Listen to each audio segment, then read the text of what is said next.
Hey everyone, this is Chris, and you're listening to One Cross Radio. And today we are joined by nobody. It's just me.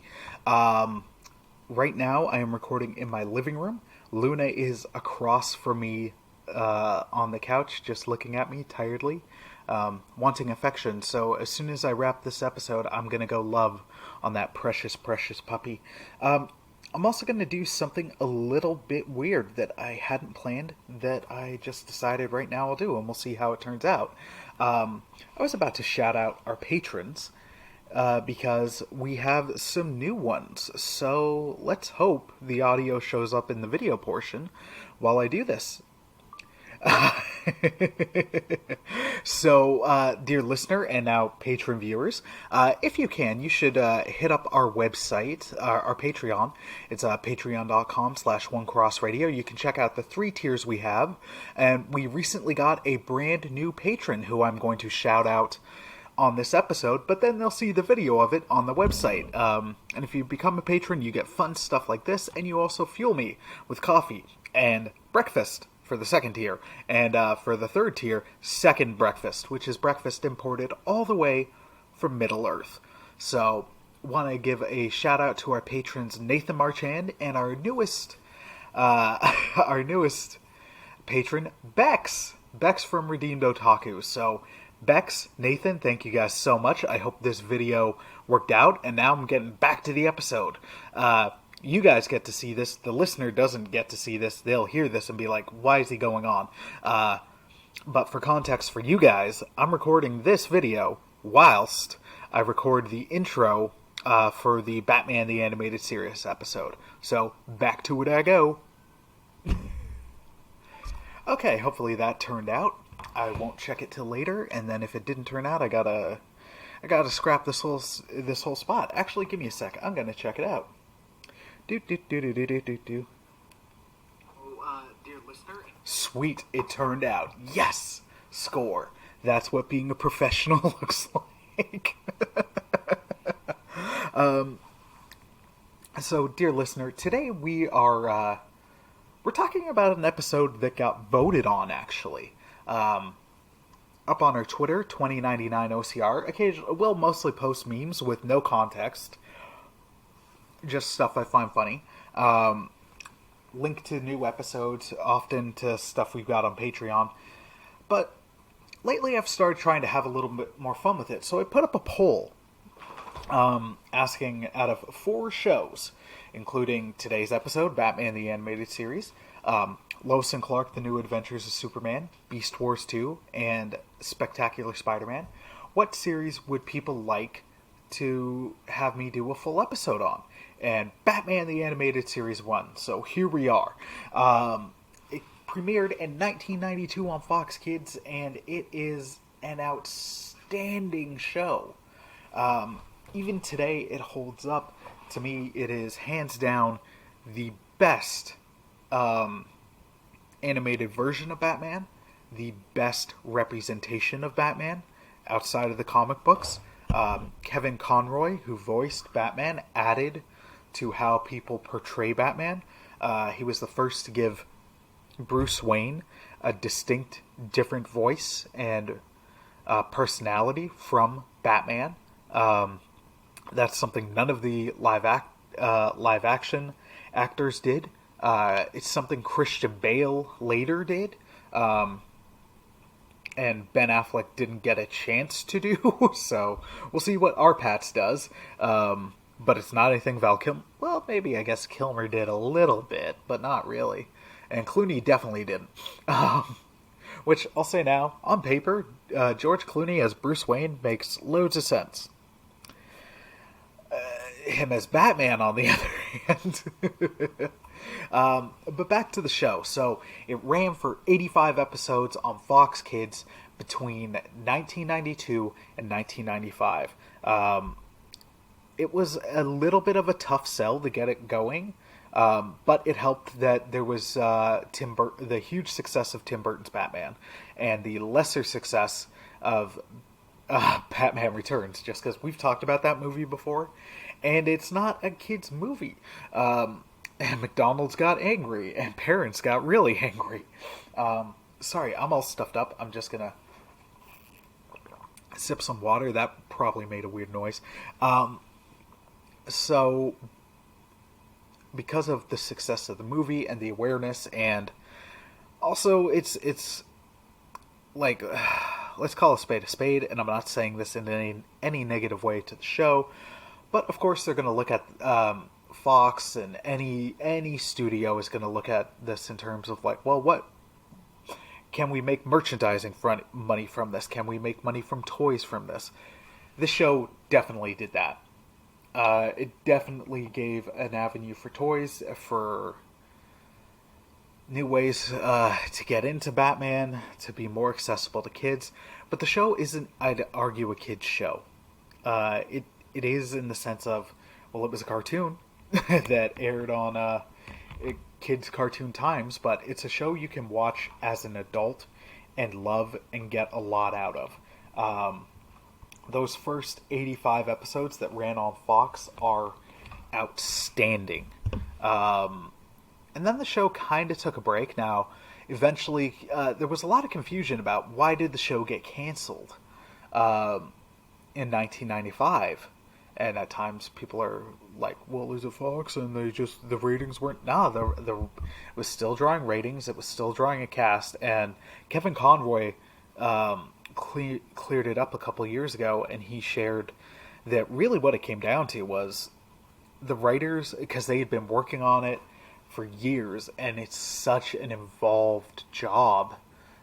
There's a great documentary about it available on YouTube. If you type in DC Tuesdays for, I think, for the month of June or July, Warner Brothers just shared a bunch of free documentaries from making of featurettes and stuff, which was really, really cool and sweet of them to do. And there was just so much work involved in this series that for 3 years, just how involved it was. The team were probably on the verge of burnout. They later said, because of the switch from Fox to Kids WB, but I'll get to that in a little bit, like Fox would, every episode was censor wise, like picked with a fine-tooth comb, and they'd have like 5 pages minimum about stuff you can't do, you can't put in. Like, it was an uphill battle for guns to be involved. To compare it to other shows that were on Fox at the time, Spider-Man the animated series and X-Men the animated series, if there's guns on there, they fire lasers. There's few punches to the face. Like, that's the kind of thing that was involved. With Batman, the cops have guns. Even though it's deliberately set in a timeless period, it is very 40s and 50s inspired, with police blimps, with the cars and the building setup. It looks outstanding, but it's also got some modern tech. It's just Gotham City in this show is my favorite version of Gotham City, and so much about the show is like when I think these characters, I think of their versions in the show. The Riddler, I automatically think of the Riddler in the show, who's a little bit zany, but still, he's treated more seriously. The Joker, especially, who, voiced by Mark Hamill, it was just, that is the Joker. I mean, no disrespect to anybody else who's played him, but to me, especially animated, no one comes close. There's been some really good Jokers. John DiMaggio voiced him in Under the Red Hood and did an outstanding job. Troy Baker, or Barker, I think Baker, he voiced him in Arkham Origins and a couple of the animated movies, including Assault on Arkham, and he was outstanding in that. He's a really, really good Joker, and even the live action ones have been really good. Like, I mean, no disrespect to any of them, but Mark Hamill, to me, is the Joker. Originally, though, they had cast Tim Curry, but then he developed bronchitis, and I've read some other things. Not like there was any issues, but just there was some unsureness, I guess, and then eventually Mark Hamill came in and knocked it out of the park. And it's really funny because most of the time with animated shows or voiceover, it's you get one person going in, reading their lines, recording, and that's a day. They sit down. Batman the Animated Series did not do that. They did it as an ensemble show.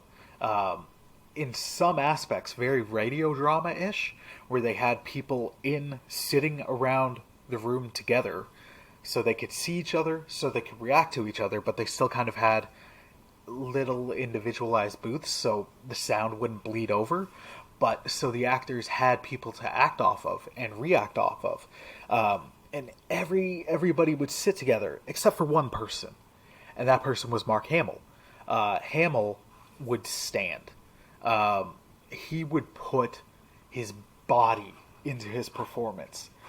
He would like draw into himself and expand his arms and everything. It was a very physical voice acting performance, but when you hear it, you can see it. Like, it makes sense why. Not that anybody else's performance wasn't good. It was all great. But Hamill's, when you hear his Joker, and then you see some of the footage of him performing it, like, yeah, I can't picture you just sitting doing that. Everything that he informed his Joker with was fantastic. That is my favorite version of the Joker. Because it covered so many facets of that character, who would just maniacally laugh, but was vindictive, was harsh, was truly messed up, and evil, and a villain, but also that had this deep love of Batman. Like, he would, it's like, hey, it's going to be me that kills him. But then also, he could embrace some of the whimsy of it being a cartoon. So it worked. That is, I cannot rave about it enough. It is, to me, that's the best version of the Joker. Mark Hamill is the best Joker. His version in Arkham Asylum and Arkham City is up there as well. But the common theme there is Mark Hamill. And they brought back Kevin Conroy to voice Batman in those, and Arkham Knight. And, so good. Kevin Conroy is who I think of when I think of Batman. And again, I mean, no disrespect to anybody who's played him live action or voiced him in other shows, like Bruce Green, or Greenwood, who voiced him in Under the Red Hood, but then also in Young Justice. Does a fantastic job. I can't remember the name of the guy, but the dude who voices him through the new 52 portion of the DC animated movies, he is also doing a great job, but no one's Kevin Conroy. And Kevin Conroy can change it. Like, not only did he change his voice for Bruce Wayne to Batman, in later shows, because there's story-wise, there's a 3-year jump between Batman the Animated Series and then the new Batman Adventures. Hi, Lindsay. Hi. Hey, BB. Oh, she came over for love, and she is so cute. There's a 2-year jump between the shows in actual time. Story-wise, in the show, there's a 3-year jump, so he made his Batman sound a little older. In Justice League, he changed up the voice for Batman a little bit to make it a little bit older. And then there was a sequel show to Batman called Batman Beyond. And in the pilot, Bruce Wayne's supposed to be older, I think in his late 50s. So he changes his voice. And then he goes a step further when he's playing like a really old rundown Bruce Wayne who can't physically be Batman anymore. Like, this guy, there's one scene in it's either Justice League or Batman Beyond, where it's old man Bruce Wayne talking to young Batman. And it's outstanding. Just the way he can change his voice, but it's still clearly the same character. Oh, dude is so talented. And I think he finally got to kind of play Batman in live action in the Crisis on Infinite Earths CW crossover, but I haven't seen it. But I've seen a scene from it where he voices an old man Bruce Wayne, which was cool because Kevin Conroy is, again, he's Batman, and that's so many of these characters. Like when you think of these characters, you go back to the show. But I've jumped around a bit. So the show ran for 85 episodes on Fox Kids. Then it ended in 1995. The reason it ended was, like I said, they didn't want to dip in quality and they were kind of burned out. But then they got the opportunity to do a Superman show on Kids WB. So they moved there. Superman the Animated Series is outstanding in its own right. The 90s really were a great time for superhero cartoons. I know there have been some really good ones since, but to me, the best consistent lineup of superhero cartoons was the 90s. X-Men, Batman, Superman, Spider-Man, even some of the less good... Oh, man, friggin' Justice League. Batman Beyond. So many good ones. Even the less good ones had at least half a good season. Or that ran for 2 seasons, had one good season. Looking at The Incredible Hulk. Fantastic Four's second season was much better than its first season. Although its first season had the much better, insanely, wonderfully, terribly cheesy theme song. And the Iron Man show, as well, had a much better second season. Batman, I think, stands above all of these. But they went over, they did Superman. Superman was going really well. And then I guess the opportunity was presented to do a continuation of Batman. So we got the new Batman Adventures, which it looked different than Batman the Animated Series to a degree. Because I guess they wanted it to be more streamlined with the art style that they had done on Superman. And Batman and Superman crossed over a number of times. There was even a movie a 3-episode crossover that got released as a movie called World's Finest that is really, really good. It doesn't get to the heights of the solo Batman the Animated Series movies, but it's still very enjoyable. And when they got there, the animation change was, some of it worked. Not that it was all bad, except to me the change of how the Joker looked. I could just never get on board with how the Joker looked in the new Batman Adventures. The performance was still outstanding. The dialogue was still great. The story was still fantastic. It never looked as good. They changed the character design, and I didn't like the new design. You know what? Luna's asking to be let outside, so that's a good point for a break. We'll be right back after these messages. Hi, this is Eric Anderson from Nerd Chapel. Nerd Chapel is all about bridging the gap between nerd culture and the church. This is done by an online and social media presence, a physical presence at comic, anime, and gaming conventions, and with tabletop game nights in Spring Lake, Michigan. I've also co-written 2 devotionals for nerds and geeks with Nathan Marchand, 42 Discovering Faith for Fandom, and the new 42 God Terraforms All Things. Find us on Facebook, Instagram, or YouTube, and please explore the website nerdchapel.com for more information. Okay, and we're back. Luna is now back in the house, but looking at me like I've committed piping hot betrayal because she was all excited, she dropped a ball, and now I'm recording instead of playing. So I'm probably gonna try to wrap this sooner than later because she's such a cute girl. And if you guys could see her face right now, you couldn't say no. So, yeah, the show got brought back. I know I just went over that part. And it's not to bag on the new Batman Adventures, because there was a lot of interesting stuff there. Batgirl got fleshed out a lot more. I think she was in every episode. Partially because of toys, but also because the writers loved the character. Poison Ivy got a bit of a revamp that kind of worked. You got some really cool stories. You got Dick Grayson as Nightwing.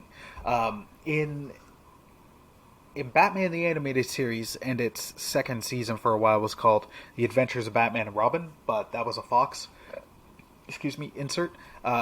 Dick Grayson was in college, and the reason being, they were like, we can't have a kid being in in harm, like in these situations. So they aged up Dick Grayson, which was fine. You didn't have to do the child piece. So when we get to the new Batman Adventures, he's already Nightwing, and there's a new Robin, and it's a kid, and you find out it's Tim Drake. Now, in this show, there was no Jason Todd. Tim Drake in this show is a bit of a hybridization of Jason Todd and Tim Drake from the comics. And then you get this great episode where Tim is trying to get them back together, Batman and Dick Grayson. And you find out why Dick Grayson left and became Nightwing. And at the time, he was seeing Batgirl, but he didn't. He was seeing Barbara. He didn't know Barbara was Batgirl. He was also finding Batman getting to be a bit too extreme, and he was feeling disrespected and under-listened to. So he was coming to a point of frustration. And then, in a mission, he finds out that Barbara Gordon is Batgirl, and that Batman knew about it. So he was just not having it. So he punches him in the face and walks away. It's a really, really good episode. And there's also this great other episode involving the Scarecrow and the Fear Toxin, where you find out later what happens. I can't remember the name, so please forgive me. But if you type in the general description, you'll find it. It's this great episode where you find out at the end that it was all a hallucination. But in the episode, Batgirl dies. Jim Gordon reveals that he's known the whole time, and then he's not having it. In his grief, he's like, "We're taking you down," and then it's everything falling apart, like Alfred getting taken by the cops, Batman dying, Jim Gordon dying, Bane shows up, and it's this great what episode, and then everything of course works out, but it's still this wonderful episode. The new adventures ran substantially shorter, 24 in comparison to 85, and 24 over 2 years in comparison to 85 over 3. But it was still a great continuation of the show that went out on its own accord. It never got canceled. It did in a sense, but it was because they decided. The team decided, hey, we're gonna cancel this. Because we want to consolidate, we want to do more stuff with Superman, and we're gonna do the Justice League, which I want to touch more on now. But the thing is, a while ago, back when I was deciding to do the deep dives, one of the things I decided I wanted to do was the DC animated universe, and doing Batman the Animated Series. It got voted on as an episode, which I'm doing now. So now I'm like, you know what? Now's as good a time as any to do it. So coming soon, I'll unpack a lot more about Justice League and try to get even deeper into Batman the Animated Series, because it kickstarted the DCAU. But coming soon, I'll be doing a deep dive episode into the DCAU, as we'll then look at the outstanding Justice League show. We can go into Batman Beyond and how good that was, and there's just so much. Excuse me. So the other things I wanted to say was, let's see, I got a number of things here. There was a great amount of standout episodes from the show run. This show was an award-winning series. Some of the standout include Heart of Ice, which won a Daytime Emmy. Then Robin's Reckoning, which I think also won an award as well. Let's see. Sorry, I'm just quickly checking. Oh, Loons. That was a 2-part episode that really did reimagine to an extent, and adapt Dick Grayson's origin. And let's see here. So I'm just reading a reception quote. Robin's Reckoning has received a great deal of praise from both critics and fans of Batman the Animated Series, often cited amongst the show's best episodes. The AV Club state that the episode's direction handles energetic action sequences and heavy emotional moments with equal aplomb. Never get to use the word aplomb. And the script has philosophical and psychological depth. Batman on Film states that there's little debate about Robin's Reckoning being two of the best episodes in the entire run of the series, and they went on to praise the emotional depth and power of the events depicted. IGN rated it third in their top 10 episodes of the entire series. Sorry, I'm going to quickly do something similar for Heart of Ice. Let's see, in the Legacy section, I'm reading this off of Wikipedia, but it's all accurate. So in 2002, to celebrate the 10th anniversary of Batman the Animated Series, polls were held on the website The World's Finest to determine the best episode of the show. Heart of Ice was the winner and received its own special DVD, complete with exclusive comments on the episode provided by creators and producers Bruce Timm and Paul Dini and other officials behind the show. Wizard Magazine in 2005 selected this episode as the best episode of the series. It's widely considered to be the best individual episode of Batman the Animated Series. Some fans have considered the execution of the episode to be nearly flawless, with both comic and animation fans really appreciating the revamp of Mr. Freeze. Because honestly, Mr. Freeze in the comics at that point I think had been dead for a while. But think of how Arnold Schwarzenegger played him in the movie. The puns, the crazy cold jokes, and all that. That was how Mr. Freeze was. Like, he was something out of the 66 Adam West show. It was not a good character. This show completely added this whole tragic backstory and dimension to him that just did so much goodness that it revamped and retconned the character in the comics entirely. So I'm going to read further. This episode provided such a burst in popularity for the character that that his comics counterpart had his origins retconned to closely resemble those in this episode. This also brought about his resurrection in the comics, introduced the Nora Freeze character into the comics as well. Batman and Robin,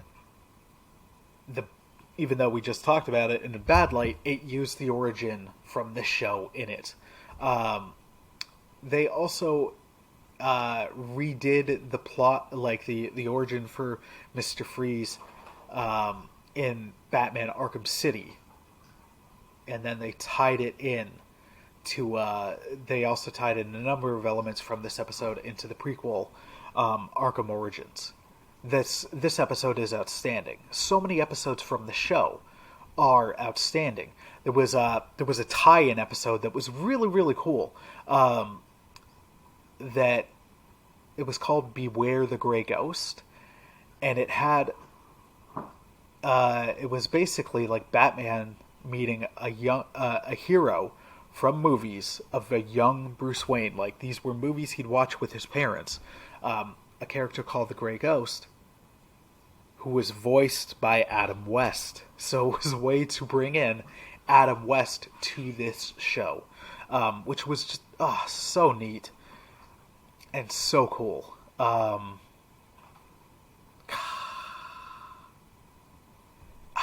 So cool. Sorry, I love this show. There was also Joker's Christmas, which I think incorporated the very popular jingle that most of us Batman fans remember from the 90s, where it's like Robin laid an egg, Batmobile lost a wheel, and Joker got away. Let's see. Sorry, I'm just going to read some of the other episodes, but I won't go into the in-depth readings and rantings and whatnot that I did. Or not rantings, just like, hey, I'm reading everything. So sorry, let me press... I lost it.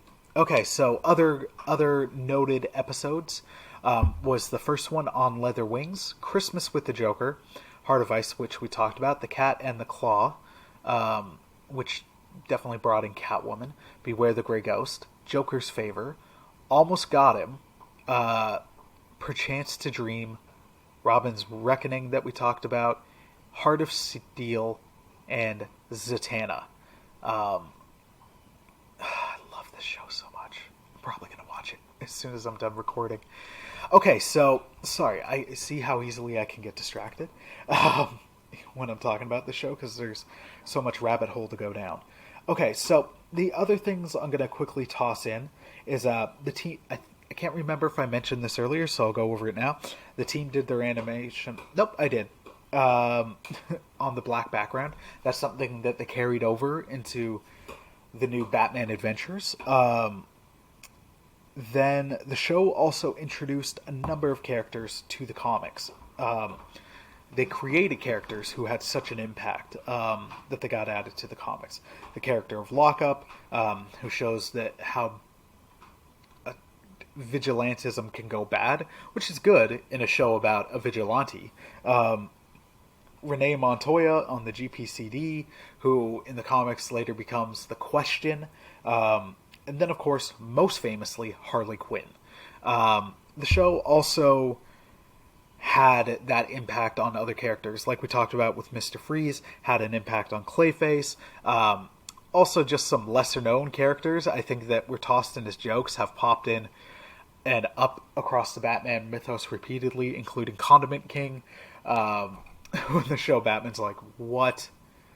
Just what? And he showed up hilariously in the Lego Batman movie, as well as kind of rejigging some other characters as well.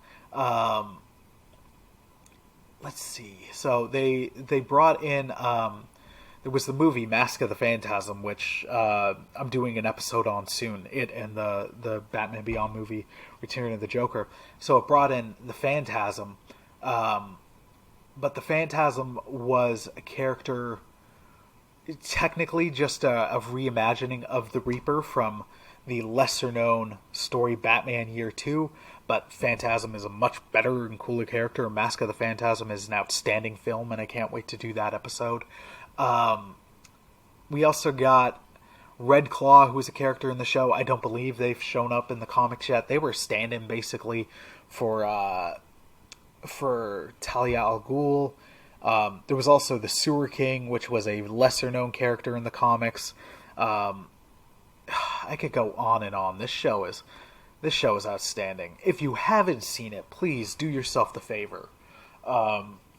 The thing is, if you're a diehard Batman fan, this is a deep buffet, a bevy of riches. If you're not a Batman fan, this is accessible. The cool thing with this show as well is it never got called. It was called Batman the Animated Series, but the title card never even said Batman, because they're just, once they came up with that intro, and look up the intro if you've never seen it before, it's iconic. Once they did that intro, they're like, you get the silhouette and the lightning flash, and you see Batman in the suit. They're like, you know what this is, and people did. So the shows would get title cards. Also, the other thing I want to say is the show is also really influenced by it. Again, you can find these on YouTube. The old Fletcher Studios Superman cartoons. Sorry, I'm just going to quickly check because I don't want to get the year wrong. Fletcher Superman. I'm just trying to figure out what year those were in, but the animation style, in the documentary, The Making of Batman, the Animated Series, as they were trying to figure out, they were like, 1940s. So at first they were like, we want to do like Fletcher, but we don't want to do Flesher, and they ended up eventually just being like, okay, yeah, we're doing Flesher. Like, it's very Flesher inspired, and those cartoons hold up to this day. So type in on Google or YouTube, Fletcher Studios Superman. You won't regret it. The impact it had on Batman the And bleh, bleh, bleh. Batman the Animated Series is fantastic.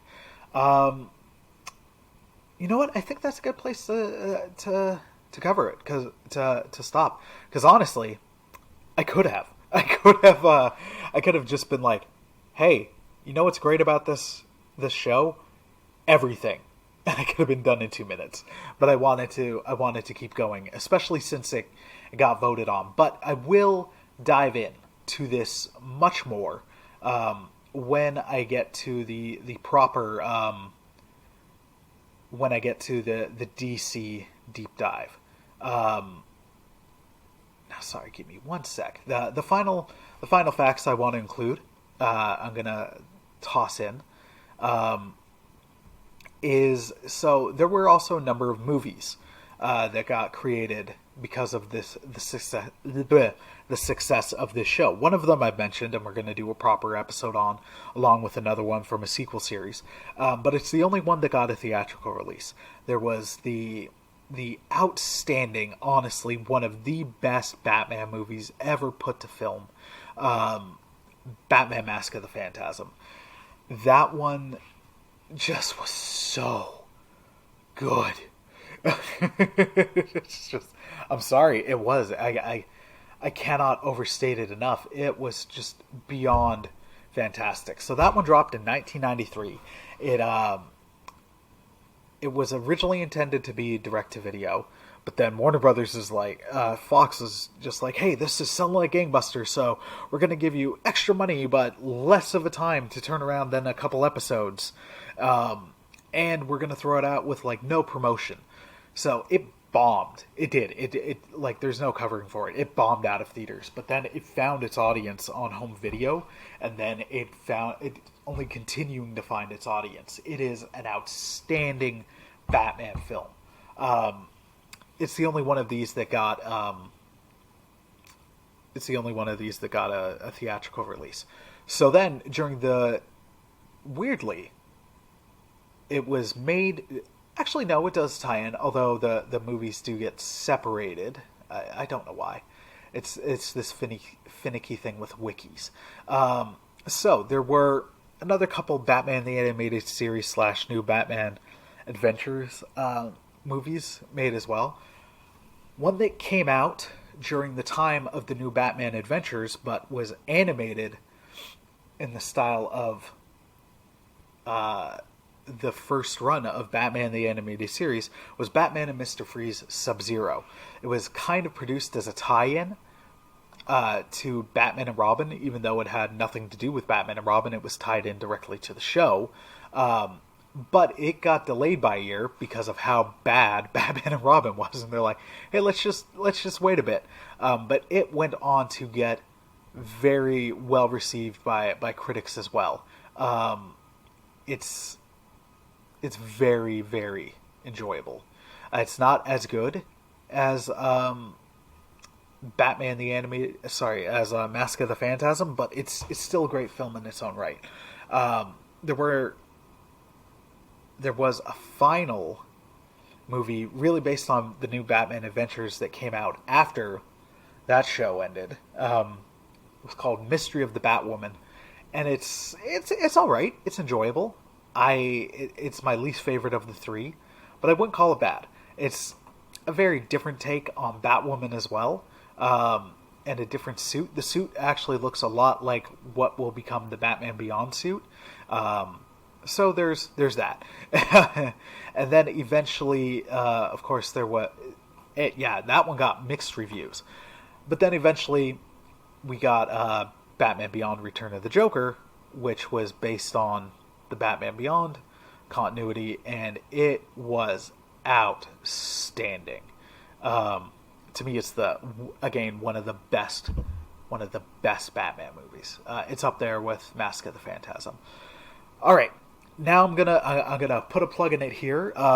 So, dear listener, thank you for listening. I hope you enjoyed this episode of One Cross Radio. I know I was kind of all over the place, but this is a series that I hold near and dear to my heart. I love it. It's one of the best representations of so many of my favorite characters that I can't help but sing its praises. I'm looking forward to doing the Mask of the Phantasm episode because then I can deeper dive on an individual thing.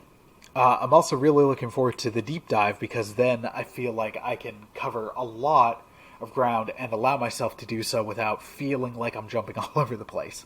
So, all that being said, if you haven't checked out this series before, please do so. It is outstanding. If you're a Batman fan, like I said probably 10 minutes ago, it is a feast of riches. It is so good. If you are a superhero fan but not a huge Batman fan, it's accessible to you. It's easy to follow.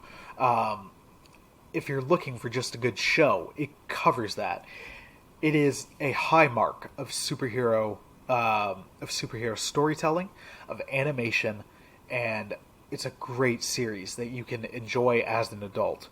And I know I enjoy a number of shows that I can put the asterisks beside it where I'm like, this is intended for kids, but you can enjoy it as an adult. I'm looking at you, Power Rangers and Beast Wars, and some other shows. But in the case of Batman the Animated Series, and I'd say it's follow-up the new Batman Adventures and Superman and the entire DCAU, which seriously can't wait to do that episode. I don't look at it as a kid's show. There's some of the trappings of a kid's show. There's some silly moments like you get in a kid's show. Because, I mean, yeah, it's airing on Fox Kids and then Kids WB. But there's a lot that you can just watch as an adult. I'd say the bulk of it you could watch as an adult and just enjoy. And there's just so much meat on this bone to chew. And it's one of the best superhero shows, bar none. Point. Case closed. Point, Scott. All right, I'm gonna wrap up rambling. Thank you for listening. I apologize again for my plug nose and if it's messing with my voice. My sinuses are acting up a fair bit. Allergies, not fun. Anyways, all that being said, I hope you enjoyed today's episode of One Cross Radio. Please check out our other episodes, and especially if you're a Batman fan, we've got a number of them coming this month. This month has become Batman month in terms of recording. There's so many fun things to visit here. And also, please, again, check out our Patreon. Follow us on Twitter and Instagram. On both of those, you can find us at 2099 OCR. If those don't show up, please message me and I'll make sure you get those deets. And hit us up again on Patreon at patreon.com/OneCrossRadio. We're doing a lot of fun stuff. All that being said, I hope you have a wonderful day. Be safe, take care, and God bless, my friends. Peace!